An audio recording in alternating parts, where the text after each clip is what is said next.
Hello అండి, welcome to cook with Bhargavi YouTube channel. ఈరోజు మనము మునక్కాడ నిల్వ పచ్చడి ఎలా ప్రిపేర్ చేసుకోవాలో చూద్దామా.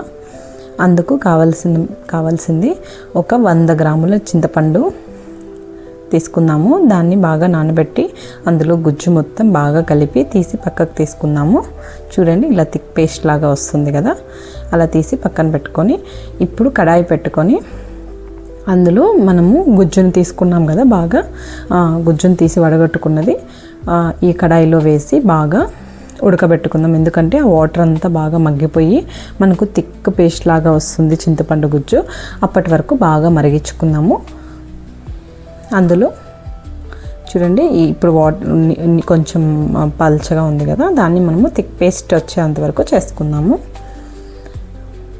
అందులో కొంచెం 1 స్పూన్ పసుపు వేసి బాగా ఉడికించుకొని బాగా అది ఎమిరిపోయి థిక్ పేస్ట్ అయ్యేంత వరకు ఉడకబెట్టుకుందాము. అది అలా ఉడుకుతూ ఉండగానే మనం పక్కన ఇంకొక ప్యాన్ పెట్టుకొని అందులోకి మెంతులు ఒక 50 గ్రామ్స్, జీలకర్ర ఒక 50 గ్రాములు,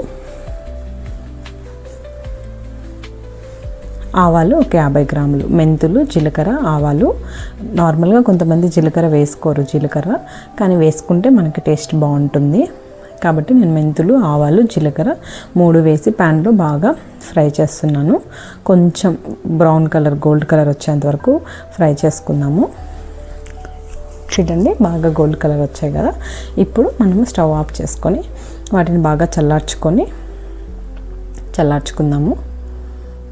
అవి అలా చల్లారుతుండగానే మనం ఇప్పుడు మునక్కాడలు తీసుకుందాము. నేను 7 నుంచి 8 మునక్కాడలు, 10 మునక్కాడలు తీసుకొని కట్ చేసుకుంటున్నాను. కొంచెం మరీ లేతవి కాదు, మరీ ముదురువి కాదు, బాగా కొంచెం మీడియం సైజులో ఉన్న మునక్కాడలు. ఇప్పుడు సీజన్ కదండి, మునక్కాడల సీజన్, కాబట్టి మనం ఈ మునక్కాడల పిక్కలు ఎంతో ఈజీగా ప్రిపేర్ చేసుకోవచ్చు. చూడండి, ఒక 10 మునక్కాడలు కట్ చేసి పెట్టుకున్నాను. ఇప్పుడు ప్యాన్లో ఆయిల్ వేసుకొని డీప్ ఫ్రై చేయాలండి, కాబట్టి డీప్ ఫ్రైకి సరిపడా ఆయిల్ వేసుకుందాము. ఆయిల్ వేసుకొని మునక్కాడల్ని బాగా ఫ్రై చేసుకోవాలి. మీకు ప్యాన్ చిన్నదైతే 2 సార్లు ఫ్రై చేసుకోండి, లేదు ప్యాన్ పెద్దదే అయితే ఒకేసారి ఫ్రై చేసేసుకోండి. మునక్కాడలు ఎక్కువసేపు ఏం పట్టదండి, జస్ట్ ఒక 5 to 7 minutes అంతే అండి. కొంచెం మీడియం ఫ్లేమ్లో పెట్టి ఫ్రై చేసుకున్నామంటే సరిపోతుంది. మరీ ఎక్కువసేపు ఫ్రై చేస్తే మునక్కాడలు ఇలా చీలిపోతాయి, కాబట్టి అవి చీలిపోకముందే ఇప్పుడు చూడండి, ఇలా తీసుకుంటే అది విడిపోతాయి కదా, విడిపోకముందే తీసేద్దాము, లేదంటే అన్ని ముక్కలు అయిపోతాయి. అంతే అండి, జస్ట్ 5 minutesలో నీకు ఉడికిపోతుంది మునక్కాడలు. అంతే, తీసేసుకొని పక్కన పెట్టుకుందాము.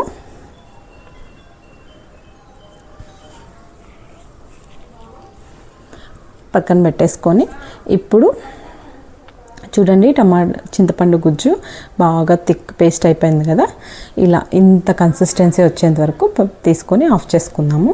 ఇప్పుడు చల్లార్చుకున్న మెంతులు, జీలకర్ర, ఆవాలు మిక్సీ జార్లో వేసుకొని బాగా సాఫ్ట్గా గ్రైండ్ చేసేసుకుందాము. చూడండి, సాఫ్ట్గా గ్రైండ్ అయిపోయింది కదా, ఇలా గ్రైండ్ చేసేసుకొని పెట్టుకుందాము.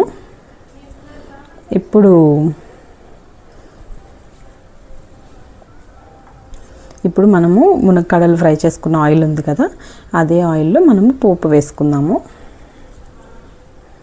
ఈ ఆయిల్ కొంచెం వేడెక్కాక అందులో ఆవాలు, పోపు దినుసులు అన్నీ వేసుకొని ఒక 8 నుంచి 10 వరకు ఎండుమిర్చి వేసుకుందాము. మీరు కావాలంటే తుంచి వేసుకోండి, లేదంటే అలాగే వేసేసుకోండి డైరెక్ట్గా.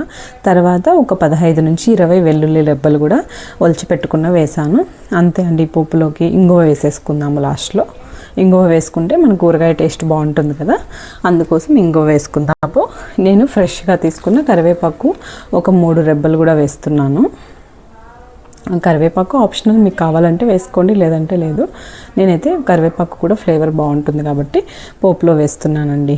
అంతే అండి, పోపు దినుసులు, ఎండుమిర్చి, వెల్లుల్లి రెబ్బలు, కరివేపాకు వేసుకొని పోపు పెట్టేసుకుందాము. ఇప్పుడు చూడండి, మనం ఫ్రై చేసుకున్న మునక్కాడల్లోకి చింతపండు గుజ్జు వేసుకుందాము.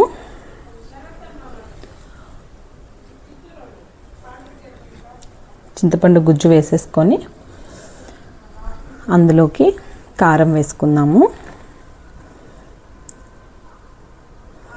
కారం కూడా ఒక చిన్న కప్పులోకి ఒక 50 గ్రామ్స్ సరిపోతుంది. కారం మీరు కొంచెం ఎక్కువ స్పైస్ లెవెల్ తినేటట్టయితే కారం కొంచెం ఎక్కువ వేసుకోండి. మేము కొంచెం తక్కువ తింటాం కాబట్టి కారం కొంచెం తక్కువ వేసాను. కారం, మనం గ్రైండ్ చేసుకున్న మెంతులు, ఆవాలు, జీలకర్ర పొడి వేసేసుకొని బాగా మిక్స్ చేసేసుకున్నాము. సాల్ట్ కూడా వేసేసుకున్నామండి. సాల్ట్ కూడా ఒక చిన్న కప్పు, ఒక 50 గ్రామ్స్ సాల్ట్ కూడా వేసేసుకున్నాము. నేనైతే రాళ్ళ ఉప్పు వేసుకున్నాను, తర్వాత పసుపు వేసుకున్నాను, అంతే అండి. కారం, మెంతి పొడి, పసుపు, సాల్ట్ వేసుకున్న తర్వాత పోపు కూడా వేసేసుకున్నాము, అంతే అండి. నార్మల్గా మనకి మునక్కాడ నిల్వ పచ్చడి అంటే, ఊరగాయ అంటే చాలామంది అయ్యో ఇది పెద్ద ప్రాసెస్ ఏమో అనుకుంటాం కదా. చూడండి, చాలా సింపుల్గానే చేసేసుకోవచ్చు. మీరు ఒక్కసారి ట్రై చేసి చూడండి, మీరు మళ్ళీ మళ్ళీ ట్రై చేస్తారండి. అంత టేస్టీగా ఉంటుంది. నాకు నచ్చిన పికిల్స్లో ఇది ఒక one of the best pickle నేను ట్రై చేయడంలో. మనం ఆవకాయ అవన్నీ కామన్గానే తింటాం కదా, ఒక్కసారి ఈ మునక్కాడలో నిల్వ పచ్చడి కూడా ట్రై చేసి ఎలా ఉందో కామెంట్స్లో మెన్షన్ చేయండి. మీరు పక్కా లైక్ చేస్తారండి, అంత టేస్టీగా ఉంటుంది. ఒక 3 డేస్ అలా పెట్టిన తర్వాత ఒక 3 డేస్ అలా ఉంచేసి తర్వాత టేస్ట్ చేయండి, చాలా టేస్టీగా ఉంటుంది. ఒక 3 డేస్ మూత పెట్టి అలాగే ఉంచేయండి, దాన్ని ఏమి కదిలించకుండా. తర్వాత 3వ రోజు టేస్ట్ చేస్తే చాలా టేస్టీగా ఉంటుందండి. Thanks for watching. Please like, share and subscribe for more videos. Thank you.